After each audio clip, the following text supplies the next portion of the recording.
सभी को हरे कृष्णा राधे राधे। तो देखते ही ये व्हाट्सएप यूनिवर्सिटी वाले चैनल का अक्षर सुनते हैं। चैनल में आप सभी मित्रों का हार्दिक स्वागत करता हूँ। दोस्तों, तमाम ग्रंथों के पढ़ने से हमें यह विदित होता है कि जो शूद्र थे, जितनी भी शूद्र जातियाँ हैं या थीं, वो सब पहले क्षत्रिय थी और क्षत्रियों को ही शूद्र बना दिया गया इन ब्राह्मणों के द्वारा।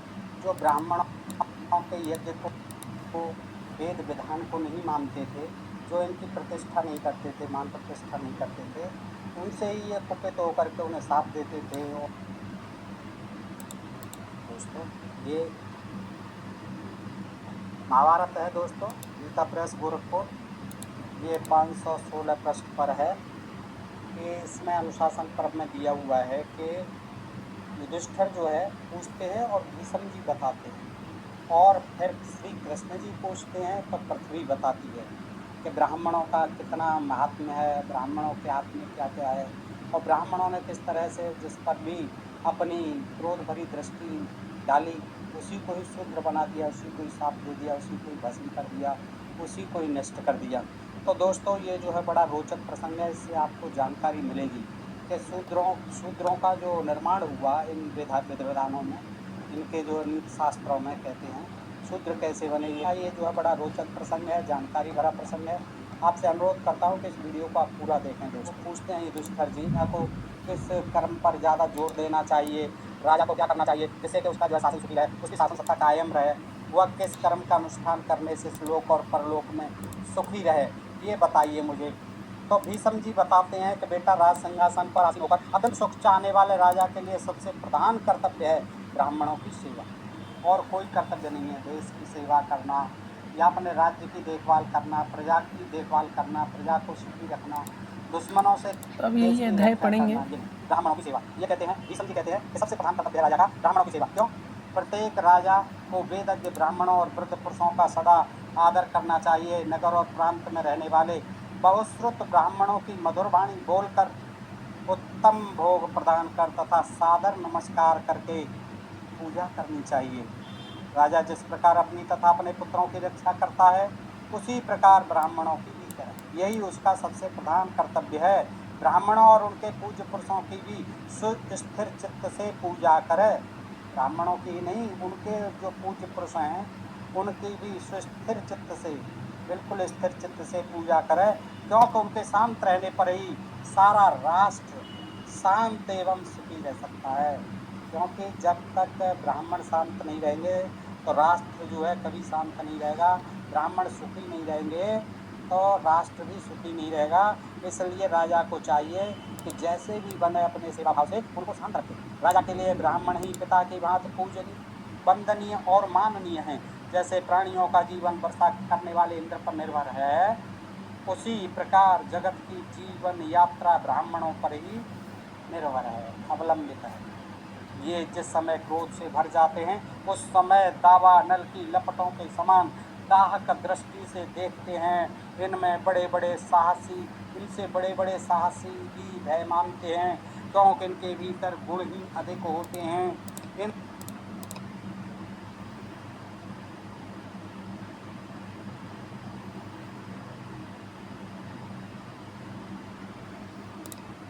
ब्राह्मणों से कुछ तो घास फूस से ढके हुए कूप की तरह अपने तेज को छिपाए रहते हैं। जैसे घास फूस से ढका हुआ कूप किसी को दिखाई नहीं देता, ऐसे कुछ तो ब्राह्मण अपने गुणों को घास फूस की तरह अपने भीतर छिपाए रखते हैं। और कुछ निर्मल आकाश की भांति दैदीप्यमान होते हैं, प्रकाशित होते हैं, कुछ हट्टी होते हैं और कुछ रुई की तरह कोमल होते हैं ब्राह्मण। कोई कोई ब्राह्मण खेती और गौरक्षा से जीवन चलाते हैं और कोई भिक्षा पर जीवन निर्वाह करते हैं, तथा कितने ही सब प्रकार के कार्य करने में समर्थ होते हैं। इस तरह नाना प्रकार के ब्राह्मण देखे जाते हैं। उन धर्मज्ञ एवं सतपुरुष ब्राह्मणों का सदा गुण गाना चाहिए। प्राचीन काल से ही ब्राह्मण लोग देवता, पितर, मनुष्य, नाग और राक्षसों के पूजनीय हैं। प्राचीन काल से ही ब्राह्मण लोग देवताओं द्वारा, पितरों द्वारा, मनुष्यों द्वारा, नागों द्वारा और राक्षसों के द्वारा पूजनीय हैं। इनमें से कोई भी ब्राह्मणों को जीत नहीं सकता। कैसे जीतेगा? ब्रह्मा के मुख से जो पैदा हुए ब्राह्मण चाहे तो जो देवता नहीं है, जो गधा है बिल्कुल उसे देवता बना दें। देखिए ब्राह्मण चाहें और बिल्कुल सही है, ब्राह्मण जिस पर कृपा दृष्टि डाल दें वो चाहे बिल्कुल गधा हो उसको देवता बना सकते हैं, और देवता को भी देवत्व से भ्रष्ट कर देते हैं, देवता को गधा बना सकते हैं, देवत्व से भ्रष्ट कर सकते हैं। वे जिसे राजा बनाना चाहें वही राजा रह सकता है, बिल्कुल पक्की बात है। जिसे राजा के रूप में न देखना चाहें उसका पराभव हो जाता है, बिल्कुल षड्यंत्र करके उसका पराभव करके मानते हैं। राजन मैं तुमसे यह सीधी बात बता रहा हूँ, जो मूर्ख मनुष्य ब्राह्मणों की निंदा करते हैं उनका निस्संदेह नाश हो जाता है। ब्राह्मण जिसकी प्रशंसा करते हैं उस पुरस्कार अभ्युदय होता है, जिससे खुश हो गए, और जिसकी प्रशंसा करने लगे समझ लो उसकी किस्मत जल्दी अभ्युदय हो गया, तरक्की हो गई, विकास हो गया। और जिसको वे साथ देते हैं उसका एक क्षण में पराभव हो जाता है, विनाश हो जाता है। सक यवन काम्बोज आदि जातियाँ पहले क्षत्रिय ही थी, किंतु ब्राह्मणों की उत्तम दृष्टि से वंचित होने के कारण यानी कुदृष्टि पड़ने के कारण, ब्राह्मणों की बुरी नज़र पड़ने के कारण उन्हें मलिच्छ होना पड़ा। इसको शकों को, यवनों को और काम्बोजों को, ये पहले क्षत्रिय ही थे, लेकिन जब ब्राह्मण कुपित हुए तो इनको मलेच्छ बना दिया। द्रविण, कलिंग, पुलिंद, उशीनर, कोल सर्प और माहेशक आदि क्षत्रिय जातियां भी ब्राह्मणों की ही कुदृष्टि पड़ने से शूद्र हो। देखिए कौन कौन से थे ये सब पहले राजा ही थे, क्षत्रिय जातियां थी। द्रविण, कलिंग, पुलिंद, उशीनर, कोल सर्प और माहेशक आदि क्षत्रिय जातियां ब्राह्मणों की ही कुदृष्टि पड़ने से शूद्र हो गई, ब्राह्मणों की कृपा से ये शूद्र हो गई। ब्राह्मणों से हार मान लेने से ही कल्याण है। ब्राह्मणों से कभी बराबरी न करे, उनसे कभी जीतने की उम्मीद न करे। ब्राह्मणों से हार मान लेने में ही कल्याण है, उनको हराना अच्छा नहीं है, हरगिज अच्छा नहीं है, विनाश का कारण बन जाएगा। ब्राह्मणों की निंदा किसी तरह नहीं सुननी चाहिए। जहाँ उनकी निंदा होती हो वहाँ नीचा मुँह करके चुपचाप बैठे रहना या उठकर चल देना चाहिए। कि इस पृथ्वी पर कोई भी ऐसा मनुष्य न पैदा हुआ और न पैदा होगा जो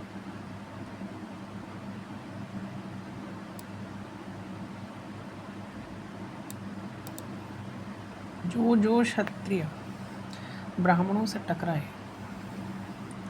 वही क्षत्रिय ब्राह्मणों ने अधम नीच शूद्र बनाए।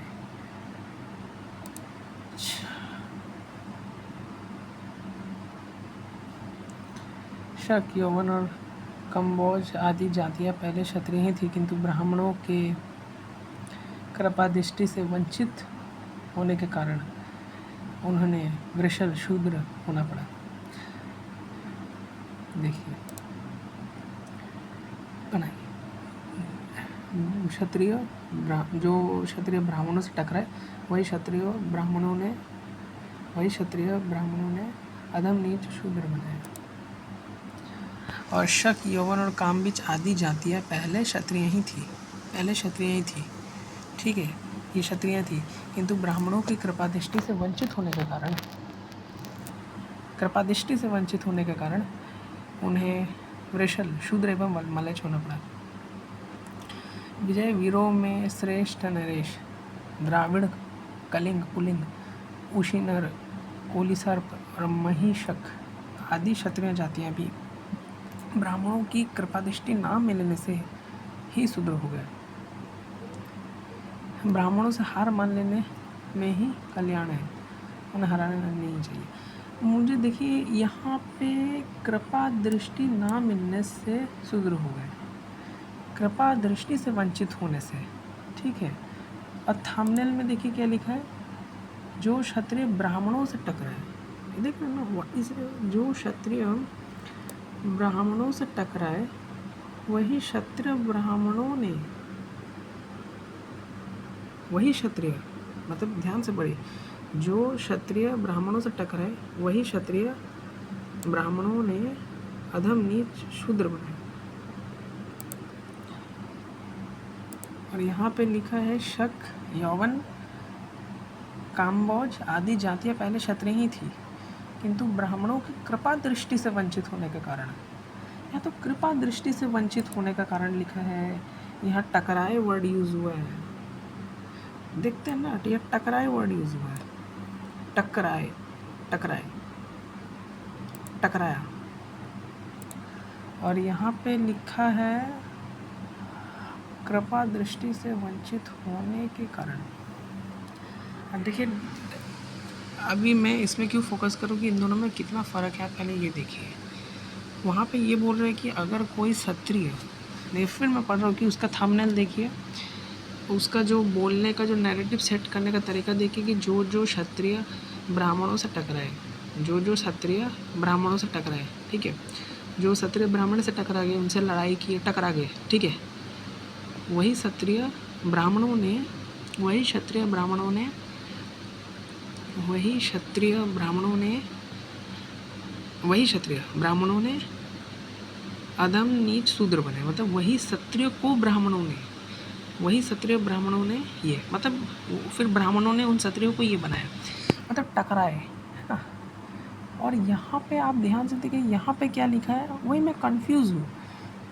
कृपा दृष्टि से वंचित होने के कारण, कृपा दृष्टि से वंचित होने के कारण, ना कि टकराने से कारण शूद्र हो गया।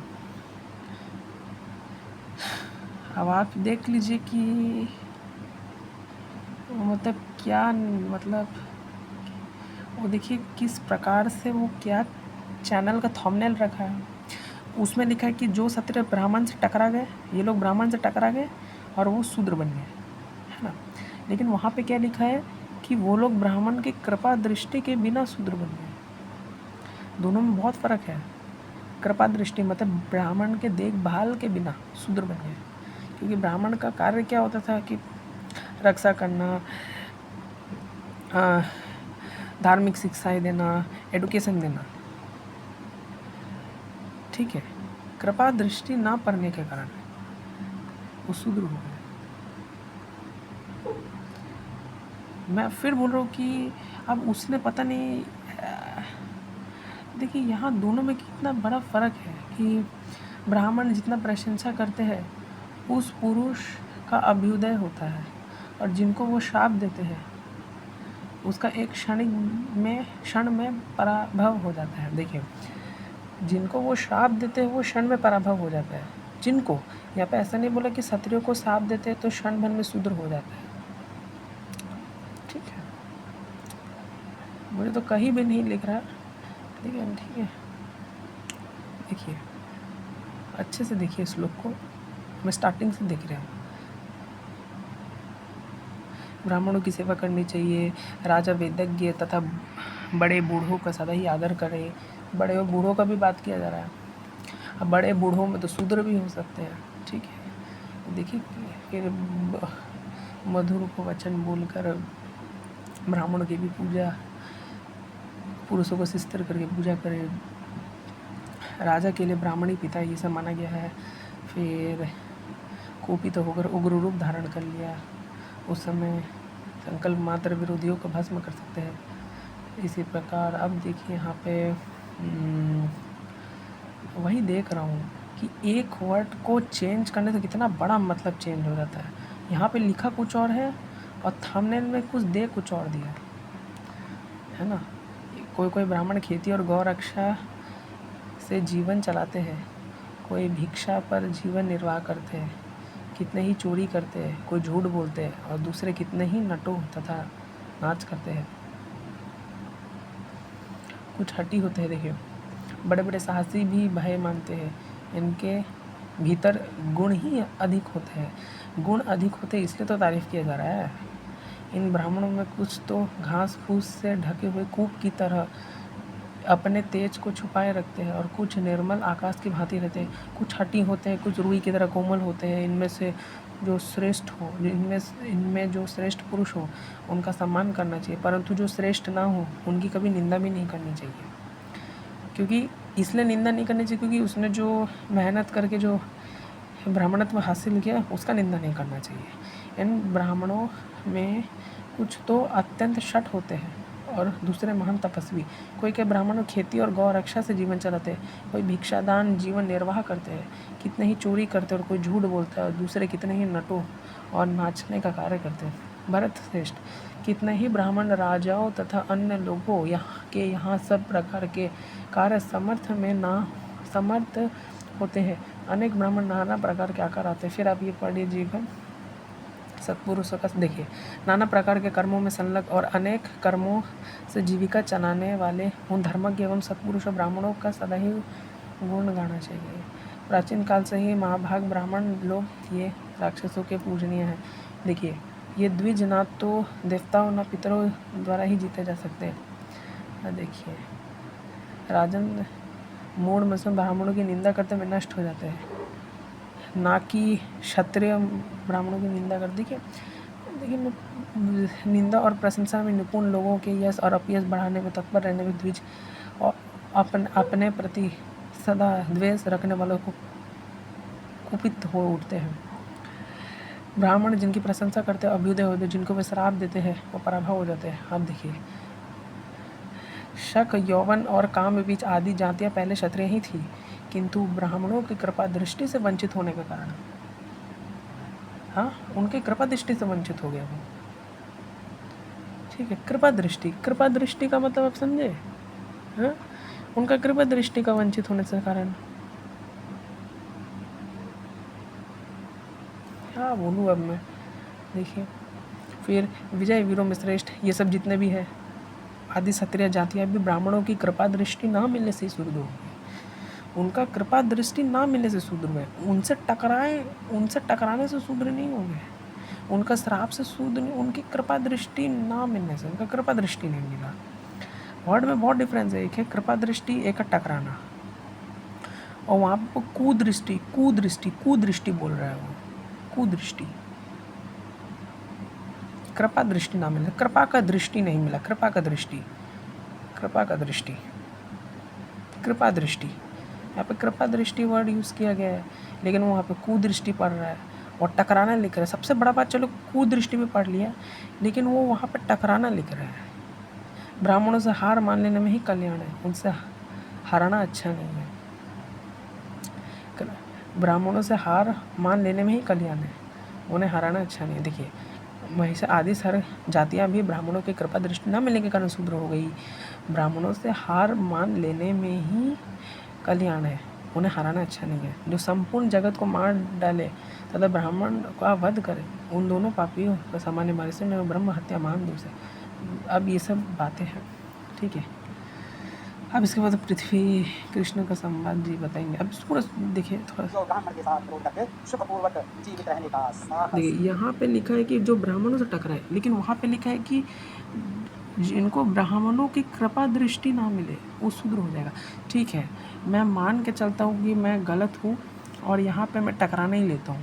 पूरा वीडियो ऐसे ही आप देखते रहिए, ठीक है, तो भी खंडन हो जाएगा। लेकिन देखिए मैनिपुलेट देखिए लोग कैसे करते हैं, वहाँ टकराना लिखा ही नहीं है, वहाँ पे युद्ध, वहाँ पे तो कृपा दृष्टि, और वो क्या बोल रहा है, कुदृष्टि, वो कुदृष्टि बोल रहा है, और वहाँ पे क्या लिखा है, कृपा दृष्टि, है ना। मान लेते कुदृष्टि है, मान लेते कि ब्राह्मण क्षत्रिय ब्राह्मण से टकरा गए और शूद्र हो गए, मान लेते। अभी देखिए इनका आगे कैसे खंडन होता है। हवा को मुट्ठी में पकड़ना। अब जो भी है ब्राह्मण जिसका अन्न नहीं खाते, देखिए वाक्य को, ब्राह्मण को पितर भी सदा प्रसन्न रहते हैं। जब मुँह से निकले हुए वचन को जो सादर स्वीकार करते हैं, वचन को चाहे वो झूठ बोल दें, गप मार दें, कुछ भी कह दें, ब्रह्म वाक्य जनाब के मुँह से निकले हुए वचन को जो सादर स्वीकार करते हैं, वचन को चाहे वो झूठ बोल दें, गप मार दें, कुछ भी कह दें, ब्रह्म वाक्य जनार्दनम।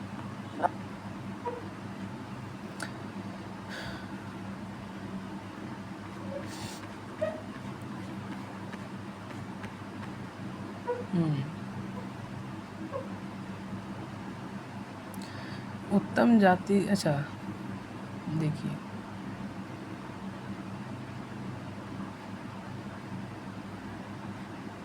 अब उत्तम जाति से संपन्न धर्म के दृष्टतापूर्वक व्रत का पालन करने वाले तथा पवित्र ब्राह्मणों के उत्पन्न होने की भी इच्छा करनी चाहिए। छोटे बड़े सब लोगों से बड़े हैं, उनसे भी ब्राह्मण बड़े माने गए हैं। विधि ब्राह्मण की निंदा करता है, शीघ्र ही पराभव को प्राप्त होता है।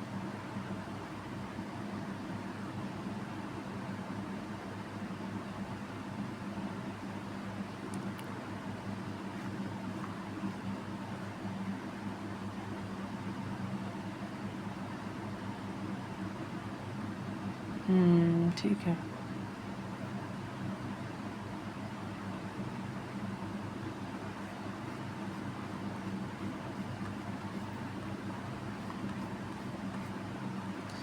फिर अब पता नहीं, वो झूठ बोलने वाला बात वही मैं ढूंढ रहा हूँ, झूठ बोलने वाला बात कहीं लिखा है, देखते हैं। ब्रह्म वाक्य को, ब्राह्मण के मुख से वाक्य को निकले हुए को देखिए, महाभारत यही कहता है। भीष्म जी बता रहे हैं युधिष्ठिर को, ब्राह्मण के मुंह से निकले हुए वचन को जो आदर सहित स्वीकार करते हैं वे महात्मा कभी पराभव को प्राप्त नहीं होते, उनको कभी नुकसान नहीं होता, कभी उनका विनाश नहीं होता। अपने तेज और बल से तपते हुए क्षत्रियों के तेज और बल ब्राह्मणों के सामने आते ही शांत हो जाते हैं। क्षत्रियों के जितने भी बल हैं, जितने भी तेज हैं, जैसे ही ब्राह्मण देव के सम्मुख आते हैं वो सब श्रीहीन हो जाते हैं, शांत हो जाते हैं। क्षत्रियों के बल और जितने भी तेज। रघुवंशी ब्राह्मणों ने कालजन्मों को, रघुवंशी ब्राह्मणों ने कालजन्मों को, अंगिरा की संतानों ने नीपवंशी राजाओं को तथा भरद्वाज ने हैयों और इला के पुत्रों को परास्त किया। क्षत्रियों के पास अनेकों प्रकार के आयुध थे, क्षत्रियों के पास बेशक तमाम तरह के हथियार रहते थे, तो भी कृष्ण मृग चरम धारण करने वाले ब्राह्मणों ने उन्हें हरा दिया। बिल्कुल बेचारे जो है, जो ब्राह्मण मृग की चरम पहनते थे, मृगछाला, उन्होंने भी हरा दिया बगैर किसी हथियार के। जबकि क्षत्रियों के पास तो तमाम हथियार रहते थे, फिर भी उनका कोई तप और तेज जो काम नहीं आता था। संसार में जो कुछ कहा सुना या पढ़ा जाता है वह सब काट में छिपी हुई आग की तरह। ब्राह्मणों कल्याणी, तुम संपूर्ण प्राणियों की माता हो, इसलिए मैं तुमसे एक संदेह पूछ रहा हूँ। गृहस्थ मनुष्य किस कर्म के अनुष्ठान से अपने पाप का नाश कर सकता है? देखिए श्री कृष्ण भगवान और किससे पूछ रहे हैं किस कर्म से पाप का नाश तो हो जाता है। ऐश्वर्य कीर्ति और उत्तम बुद्धि भी ब्राह्मण से ही प्राप्त होती है। उत्तम जाति से संपन्न, धर्मज्ञ, उत्तम व्रत का पालन करने वाले और पवित्र ब्राह्मण की नित्य सेवा करनी चाहिए। माधव श्री कृष्ण, देखिए ब्राह्मणों का प्रभाव। पृथ्वी कहती है उन्होंने चंद्रमा में कलंक लगा दिया। ब्राह्मणों जो आपको दिखाई देता है कलंक है ये। ब्राह्मणों की कृपा से अहिल्या के पास आ गया था मुर्गा बन के, उसमें जो धोती मार दी थी वो उसका निशान बन गया, तो चंद्रमा में कलंक लगा दिया ब्राह्मणों ने, चंद्रमा में कलंक लगा दिया।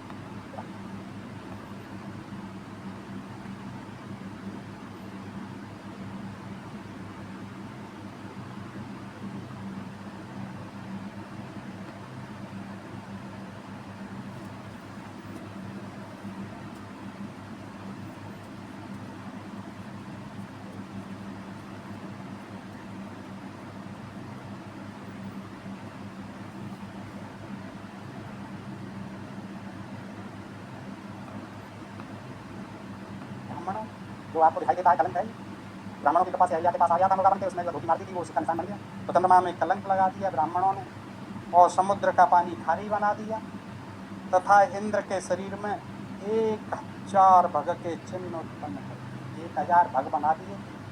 गौतम ऋषि के हिसाब से 1000 भग वाला हो गया था इंद्र, और फिर उन्हीं के प्रभाव से वे भग नेत्र के रूप में परिणत हो गए। नेत्र बन गए थे 1000 में, इसीलिए इंद्र को सहस्त्राक्षी कहा गया, 1000 नेत्र वाला, जिसके कारण इंद्र सहस्त्राक्ष कहलाते हैं। इसलिए जो कीर्ति ऐश्वर्य और उत्तम लोकों को प्राप्त करना चाहता हो उसे ब्राह्मणों की आज्ञा में स्थित रहना चाहिए। जो अपना कल्याण चाहता है इस लोक में परलोक में, उसको केवल ब्राह्मणों की आज्ञा में, ब्राह्मणों की सेवा में ही तल्लीन रहना चाहिए, व्यस्त रहना चाहिए, लगे रहना चाहिए। अब इसमें ही फिर सुनाते हैं आगे कि पृथ्वी के ये वचन सुनकर भगवान मधुसूदन ने उसकी प्रशंसा करते हुए कहा, वाह तुमने बहुत अच्छी बात बताई पृथ्वी माता। युधिष्ठिर, ब्राह्मणों का यह महात्म सुनकर तुम्हें सदा पवित्र भाव से उनकी पूजा करनी चाहिए, इससे तुम्हारा कल्याण होगा। महाभाग्यशाली ब्राह्मण जन्म से ही समस्त प्राणियों के वंदनीय अतिथि और प्रथम भोजन पाने के अधिकारी हैं। हाँ, सब प्राणियों के जन्म से ही समस्त प्राणियों के वंदनीय होते हैं, अतिथि और प्रथम भोजन पाने के अधिकारी होते हैं। वे सब अर्थों को सिद्ध करने वाले सबके सुहृद और देवताओं के मुख हैं। देखिए महाभारत का ज्ञान दोस्तों, आप समझते होंगे आज तक कि केवल उसमें जो है कौरव पांडवों की लड़ाई का वर्णन है, लेकिन इसमें आप देखेंगे तो किसका वर्णन है, कैसा वर्णन है और ये कैसा महाभारत है दोस्तों। इस प्रकार ब्राह्मणों पर कृपा करने के लिए बुद्धिमान ब्रह्मा जी ने जो उपदेश दिया था वो ब्रह्म गीता मैंने तुम्हें सुना दी। युधिष्ठिर, मेकल, द्राविण, लाट, पौंड्र, कानवशिरा, सौंडिक, गरद, गार्ग, चौर, सवर, बरबर, किरात और यवन। और मेकल, द्रविण, लाट, पौंड्र, कानवशिरा, सौंडिक, गरद, गार्ग, चौर, सवर, बरबर, किरात और यवन, ये सब पहले क्षत्रिय थे।